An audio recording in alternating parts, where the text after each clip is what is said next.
Nadreen खबर आए गौसपुर मां PDM सरबराह मौलाना फजल रहमान गौसपुर में दरगाह शाह हुसैन शाह के गादी नशीन सैयद मोहम्मद याकूब शाह जीलानी जी रिहाइश गाह ते पहुतो जिते JUI सरबराह मौलाना फजल रहमान दरगाह के सजादा नशीन सैयद मोहम्मद याकूब शाह जीलानी से तबा पुरसी कई।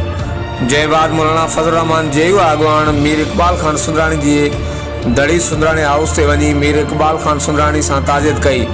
JUI सरबराह मौलाना फजल रहमान के गौसपुर पहुंचण से सिक्योरिटी जा इंतजाम इंतहाई सख्त किया विया हुआ।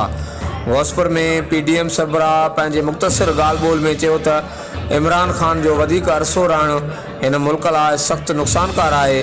इंशाअल्लाह असांजी तहरीक कामयाब थींदी ऐं हिन नाअहल हुक्मरान खां आवाम खे छुटकारो मिलंदो। इन मौक़े ते JUI सिंध जनरल सेक्रेटरी अलामा राशिद महमूद सुमरो ऐं मौलाना अब्दुल गफूर हैदरी पिणु साणस गॾु हुआ। हर वक़्तु आगाहण लाइ ॾिसंदा रहो JTN वेब न्यूज़ गौसपुर।